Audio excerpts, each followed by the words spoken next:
Cumprimento a todos com a paz do nosso Senhor e Salvador Jesus Cristo. Aqui é o professor José Edmilson Júnior, fazendo gravações para a matéria de Teologia do Ministério, ok? Teologia do Ministério da FAESP, ok?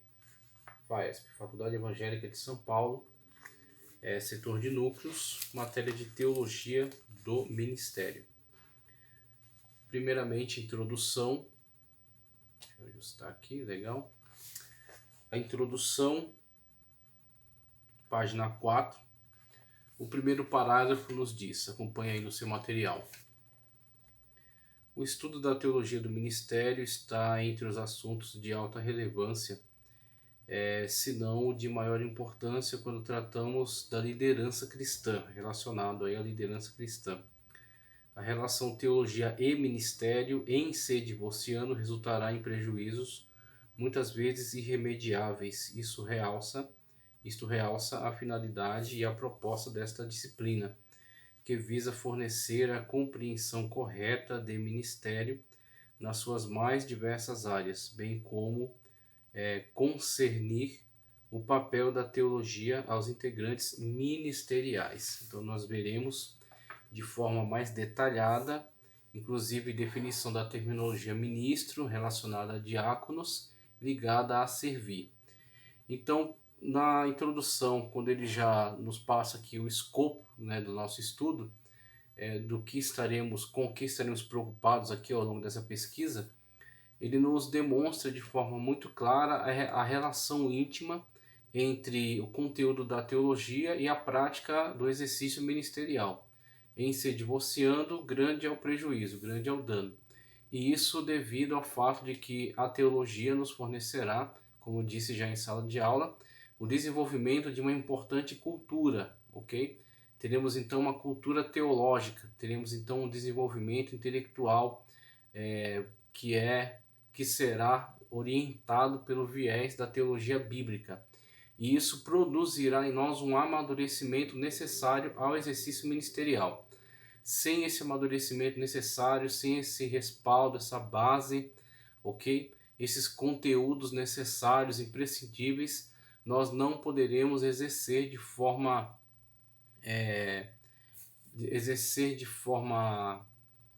a palavra me escapa agora, de forma competente, vamos colocar assim, nem era essa palavra, mas ela cabe. Competente, ser competente no exercício do ministério.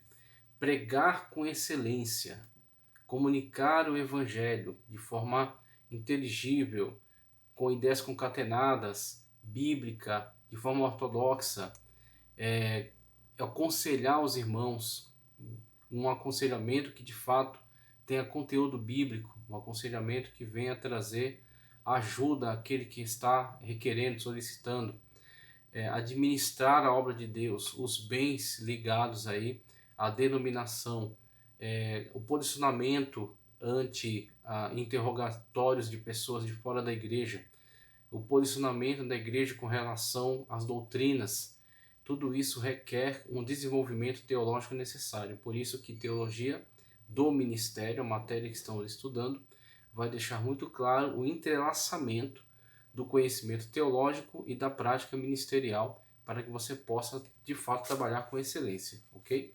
Então, na introdução, você já tem esse despertamento para essa imprescindível necessidade do desenvolvimento do ministério que esteja sendo orientado pelo conhecimento teológico. O conhecimento teológico nos dará, então, esse desenvolvimento com inteligência para que nós possamos, de fato, exercer com excelência o ministério cristão.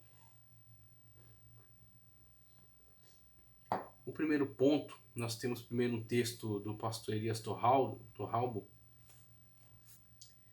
já a página 7, capítulo 1, o texto nos diz: na prática, a vocação é o meio pelo qual Deus imprime no interior de cada crente o desejo e a inclinação para uma tarefa específica, propiciando-lhe a oportunidade de participar como cooperador daquilo que o Senhor está realizando na terra. Elias Torralbo.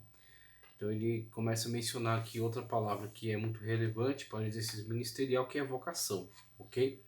Então Então temos aí o chamado de Deus para nós, o trabalho que nos será designado e a vocação para o exercício desse trabalho, que só poderá ser realizado desde que seja feito tanto sob a direção da mão de Deus, sobre aquele que estará dedicado, empenhado no exercício desse ministério, desse trabalho, bem como com uma cultura teológica suficiente para que ele possa atender de fato a demanda, ele possa de fato estar entregando aquilo que lhe é requerido, ok? Então, sem esse desenvolvimento teológico necessário, ele não estará apto, ele não poderá realizar um bom trabalho. Então, daí surgem as heresias por meio das pregações, por meio dos ensinos deficientes, o trabalho feito com displicência, os escândalos, devido também à ignorância em relação a muitos aspectos importantes comunicados pela palavra de Deus, que a pessoa não absorveu, não adquiriu, e com isso ela está deficitária no seu exercício e não consegue realizar, cumprir o seu chamado com excelência. Então ela é chamada para desempenhar uma importante função, mas ela não está apta, ela não se apresenta apta, conforme a palavra de Deus nos aconselha, que o obreiro deve manejar bem a palavra de Deus, ok? Para que possa, então, estar trabalhando com eficácia. Seu trabalho, de fato, venha a ser para a glória de Deus. Então, ele não pode abrir mão de garimpar esse conhecimento, de querer desenvolver, de querer se aprofundar. Se ele for relapso nisso, alto será o preço a pagar. Porque quando ele estiver diante da função requerida e ele não tiver as aptidões necessárias, ele será envergonhado, mas não somente ele. Devido a ele estar carregando o nome de Cristo sobre si, estar na frente de um trabalho da igreja, ele trará vergonha ao nome de Cristo, ele causará escândalo à igreja, causará escândalo à comunidade e trará prejuízos à sua comunidade cristã, à sua igreja.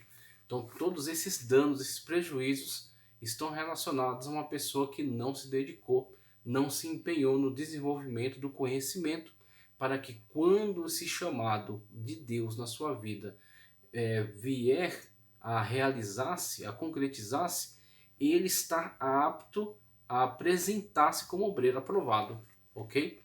Então, para que você possa ser obreiro aprovado, há um trabalho, há um caminho a se percorrer, e é exatamente esse caminho que estamos trilhando aqui por meio dessas páginas, esse material que nos orienta no desenvolvimento com relação a essa teologia para o ministério, teologia voltada para a prática ministerial.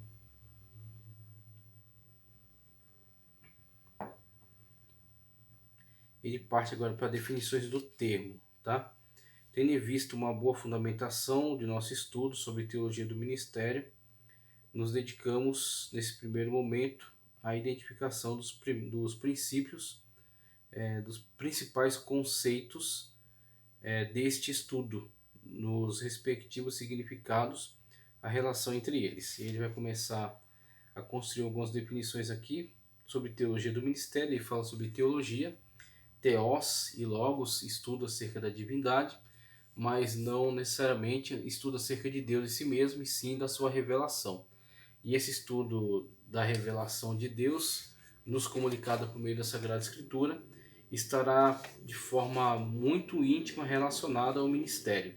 E com relação ao ministério, ele traz a definição aqui da terminologia grega para ministério, que é diáconos, e está ligado então a serviço. Então, aquele que exercerá um serviço para a honra e para a glória de Deus, em benefício do seu reino, deverá estar amadurecido, devidamente amadurecido, por um conhecimento teológico, a construção de uma cultura teológica, bem como deverá estar em profunda e íntima comunhão com o Cristo que o chamou, com o Cristo que o designou, tá certo? Com o Cristo que o levantou para o exercício de determinado trabalho. Então, uma vez que ele tem essa comunhão com Cristo, ele é guiado pelo Santo Espírito e ele adquiriu uma cultura teológica necessária, ele se apresenta para o trabalho e o Senhor Jesus Cristo o empregará na sua obra. E ele poderá responder com eficácia, poderá responder com capacidade, tá certo? De fato, exercendo o trabalho com excelência, glorificando a Cristo e trazendo salvação às vidas. Um ensino bíblico numa escola bíblica dominical empregado com excelência. Cura pessoas em relação a heresias que elas pudessem estar cedendo, heresias que pudessem estar se infiltrando, serão refutadas por esse ensino. Uma pregação muito bem aplicada trará alimentação espiritual, trará fortalecimento, pessoas prosseguirão na sua caminhada cristã. Um aconselhamento bem feito poderá fazer com que uma pessoa agora tenha direcionamento, ela saia de uma situação onde ela poderia ir num caminho de destruição e agora ela terá uma iluminação cedida por meio deste que aconselha mediante a palavra de Deus, ok? Uma igreja bem administrada se torna um ambiente seguro, um ambiente propício para que as pessoas exerçam seus ministérios, para que as pessoas encontrem Cristo e elas tenham sua vida transformada. Tudo isso devido ao exercício ministerial orientado pela Sagrada Escritura, orientado pela Palavra de Deus, que é analisada pela teologia do ministério. A teologia do ministério fornece, então, todo esse estudo sistemático da Palavra de Deus aplicada ao assunto da teologia do ministério. Ok? Então temos aí a ampla relação entre teologia, ok? Estudo acerca de Deus por meio da Sagrada Escritura, e ministério, diaconia ou serviço. Temos aí a relação íntima entre elas. Já passo aqui para a página 13, tá? Vocação e chamada. Então ele vai trazer aqui essas duas definições sobre chamada e sobre vocação. Vou fazer uma breve leitura aqui. Do latim vocare, a expressão vocação refere-se ao ato de chamar, convocar, apelar. Em uma análise da raiz deste termo, é possível identificar a expressão como vox, vocis, voz. Além disso, em um aspecto mais prático, vocação diz respeito à inclinação, tendência, pender ou ainda desejar a realização de uma determinada tarefa. Com relação a chamado, ele nos diz: a vocação, o vocábulo chamado, entre aspas, define muito bem o espírito que permeia o Novo Testamento. Há de se considerar que, embora todo cristão tenha recebido o duplo chamado para crer e servir, porém há quem recebeu um chamado específico, mas que, em hipótese alguma, o torna superior a outro membro da Igreja de Cristo, conforme se lê nas palavras de Colin Marshall e Tony Pine. Aí ele cita aqui um trecho, né, da obra deles, mas nós temos aqui a noção muito clara que é nos comunicada, tanto quando ele traz definições com relação a chamado, tá certo? A vocação, que é uma definição mais ligada à etimologia da palavra, e que fala acerca dessa tendência. Então, quando nós analisamos essa questão, nós trazemos alguns outros conhecimentos que corroboram com isso, por exemplo, em sala de aula, um conteúdo que eu tive a oportunidade de ter contato com ele no livro Temperamentos Transformados, de Tina Rey,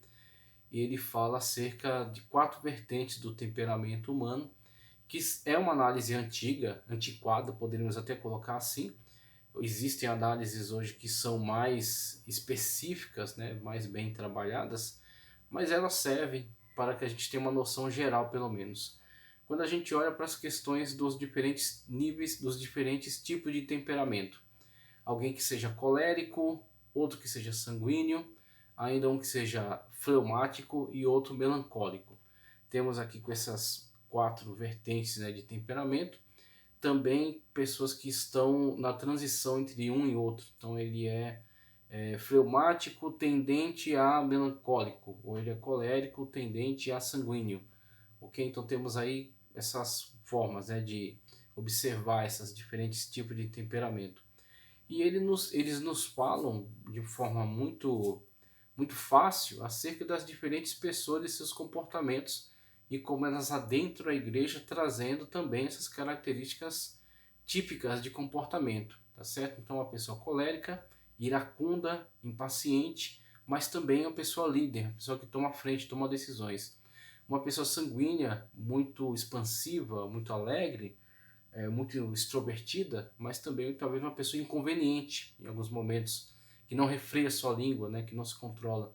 Uma pessoa fleumática, uma pessoa que geralmente é muito diplomática, tenta conciliar, tá certo? Os diferentes pontos de vista, mas por outro lado é uma pessoa que também fica em cima do muro, que não toma uma decisão, que não toma um lado.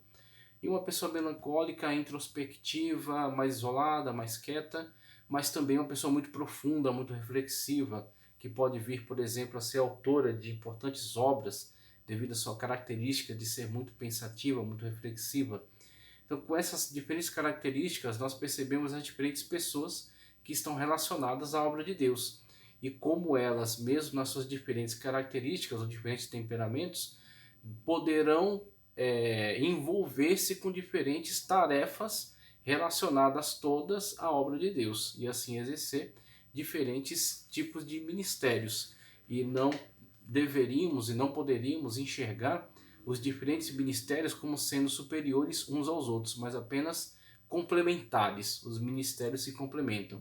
Mesmo que alguém tenha aptidão técnica, teórica, toda a capacidade intelectual para exercer a presidência de uma determinada denominação ou de uma grande convenção, ele não é mais importante do que aquele que, mesmo na sua simplicidade, apenas pega a sua vassoura e varre o local de culto e deixa ele bem asseado, bem limpo para a realização daquele cerimonial, daquele culto, tá certo? A realização daquele momento de adoração a Deus.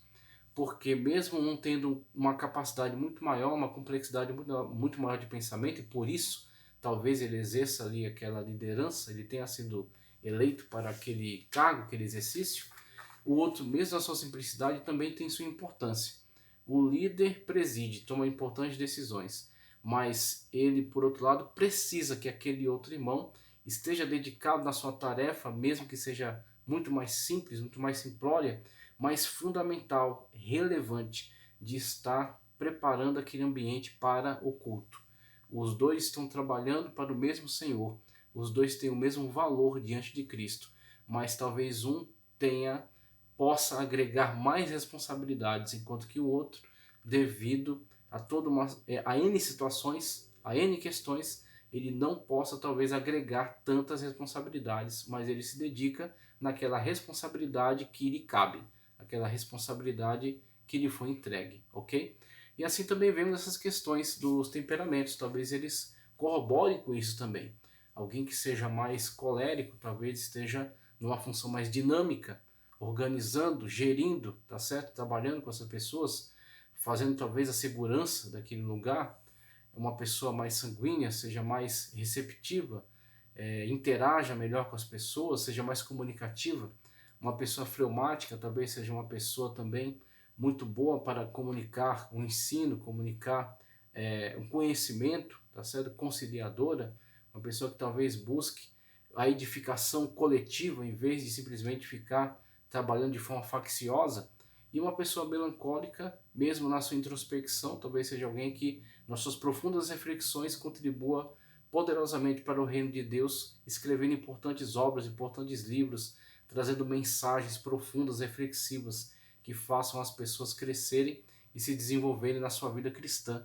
E assim temos cada um desses temperamentos sendo subordinados ao Espírito Santo e sendo preparados por meio de um ensino teológico aprofundado, podem todos eles se apresentarem como serviçais de Cristo Jesus, como servos e servos de Cristo Jesus, para servir na sua obra. Eis aí a grande vocação.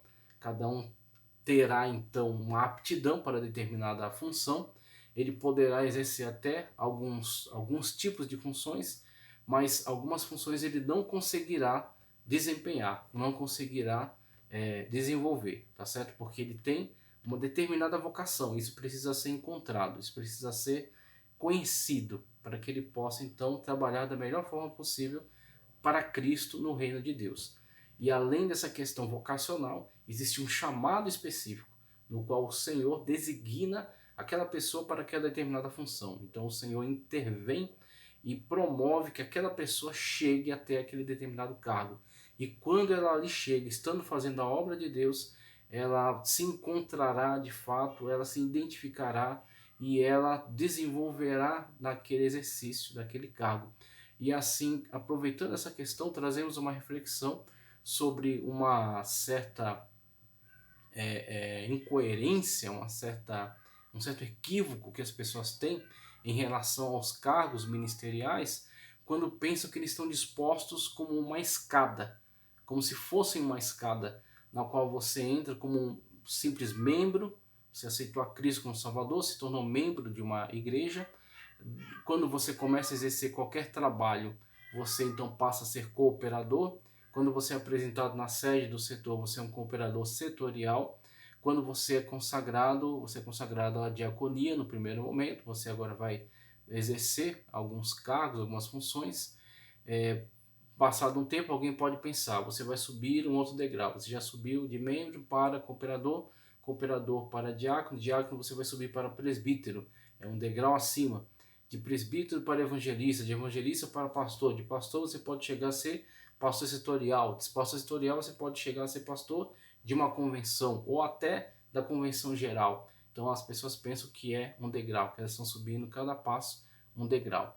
E nessa mentalidade é que muitas das vezes elas deixam de exercer o seu chamado, deixam de exercer o trabalho para o qual elas foram levantadas e não percebem a importância daquilo que elas fazem quando o fazem para Cristo Jesus. Perdem importância e perdem a noção de que, na verdade, quando alguém está exercendo uma determinada função que lhe confira mais autoridade, não é porque ela intrinsecamente é melhor do que a outra que está subordinada a ela. Ela não é intrinsecamente mais importante do que aquela. Todos foram comprados pelo mesmo preço. Não foi com ouro, não foi com prata, mas com o precioso sangue de Cristo Jesus. Se esse exerce uma função que lhe dá poder de mando sobre a outra, não é porque ele é melhor do que ela, e sim porque ele está agregando mais responsabilidades, tomada de decisão, enquanto que a outra não está agregando tantas responsabilidades. Ela apenas cuida de determinada função. Então, sobre ela haverá alguém que vai gerir aqueles cargos, vai delegar funções e vai assim ter poder de mando sobre ela dentro da alçada cristã, dentro da alçada de seu ministério, não extrapolando para a sua vida particular, mas no exercício do seu ministério, desde que biblicamente qualificado. Uma vez que ele sair dos parâmetros da Sagrada Escritura, ele não tem qualquer autoridade. Ele só tem autoridade dentro dos parâmetros da Sagrada Escritura, tá certo? E assim vemos toda essa dinâmica, tá certo? Da vocação, a sua tendência para a realização de determinado serviço, pode estar até ligado a essa questão de temperamento também, tá certo? Pode trazer alguma luz sobre isso, né? E a questão do chamado, por exemplo, se Cristo quer que você trabalhe na diaconia, isso não significa que ele te valoriza menos do que aquele que ele chamou para ser presidente, porque cada um tem a sua função dentro do reino de Deus. O que você faz é extremamente relevante, tão relevante quanto aquele que exerce a presidência. Mas aquele que exerce a presidência precisou agregar mais responsabilidades. Ele tomará decisões que vão interferir na vida de toda a comunidade. Então ele terá que ter muito mais cautela, ele terá que estar muito mais preparado, ok?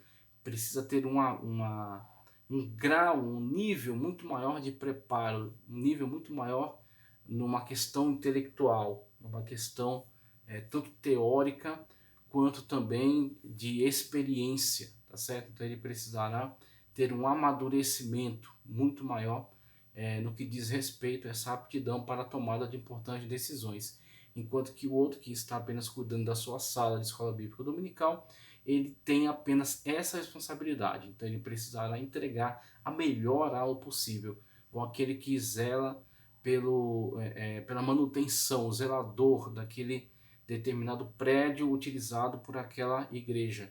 Ele precisará então ser dedicado, ser cuidadoso, estar atento às necessidades daquele lugar, tá certo? Para que as pessoas que vão até ali prestar um culto a Deus, elas tenham tudo que precisam e o ambiente esteja adequado para isso. Ele tem essa responsabilidade, enquanto que alguém que chega a uma posição de mando agrega diversas responsabilidades. É uma questão de agregar mais ou menos responsabilidades, não uma questão de ser mais importante do que ninguém, tá certo? Assim nós vemos na lógica de Cristo. Os discípulos brigavam para saber quem era o mais importante.